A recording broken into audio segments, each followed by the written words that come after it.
आखिर राज्यसभा और लोकसभा में डिफरेंस क्या है, ये राज्यसभा होती क्या है, कैसे काम करती है, वोटिंग कैसे होती है। लोकसभा में तो ईवीएम से वोटिंग होती है, लेकिन राज्यसभा में जनता का कोई रोल नहीं होता है, डिफरेंट तरीके से वोटिंग होती है। तो इस पॉइंट से आप बेसिक क्लियर कर लीजिए। लोकसभा एक अस्थायी हाउस होता है, यानी टेम्पररी हाउस, जो हर 5 साल में बदलता है और जनता के हाथ में ये फैसला होता है। इसे लोअर हाउस भी कहते हैं पार्लियामेंट का। और राज्यसभा एक स्थायी हाउस होता है, यानी परमानेंट हाउस, जो हमेशा चलता रहता है। हर सदस्य का कार्यकाल यहाँ पर 6 साल का होता है।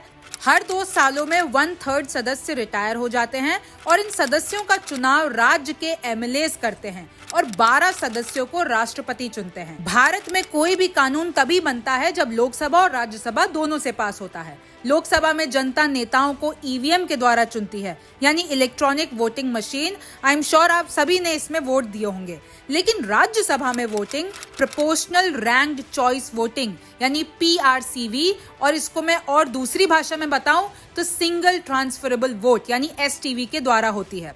एक राज्य का एग्जाम्पल देकर मैं आपको समझाती हूँ कि ये वोटिंग आखिर होती कैसे है। तो छत्तीसगढ़ का एग्जाम्पल लेते हैं। जैसे छत्तीसगढ़ में 90 विधानसभा सीटें हैं, यानी 90 MLA हैं, और अब छत्तीसगढ़ की 2 राज्यसभा सीटें खाली हो गई हैं और अब उनके लिए चुनाव होने हैं और इन सीटों के लिए 5 लोग दावेदार हैं। तो सबसे पहले तो इन 90 MLA और 2 राज्यसभा की खाली सीटों के हिसाब से एक एवरेज नंबर निकाला जाएगा।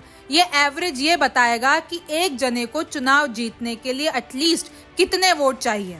इस मामले में अगर हम एक कोटा निकालें, एवरेज निकालें, तो वो 30 का बैठता है।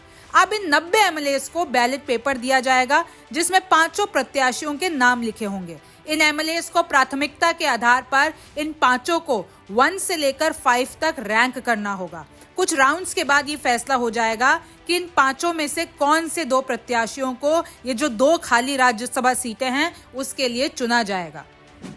तो देखिए, आज के शो से आपको ये क्लियर हो गया होगा कि 3 राज्यों में बीजेपी की प्रचंड जीत तो हो गई, लेकिन राज्यसभा में अभी भी जो मामला है वो अटका हुआ है। और इस पॉइंट से मैंने आपको ये भी समझाने की कोशिश की है, जो आपका बेसिक है राज्यसभा और लोकसभा का, वो क्लियर हो जाए। आप रिमझिम के 5 पॉइंट्स देखते रहिए, न्यूज़ 24 देखते रहिए। मैं हूँ रिमझिम जेठानी, फिर मुलाकात। नमस्कार, मैं हूं मानक गुप्ता। अगर आपको हमारा ये वीडियो पसंद आया हो तो इसे लाइक और शेयर जरूर करें और हाँ, हमें सब्सक्राइब और फॉलो करना ना भूलें ताकि आप देश और दुनिया की कोई खबर मिस ना करें। तो जुड़े रहिए हमारे साथ और देखते रहिए न्यूज़ 24।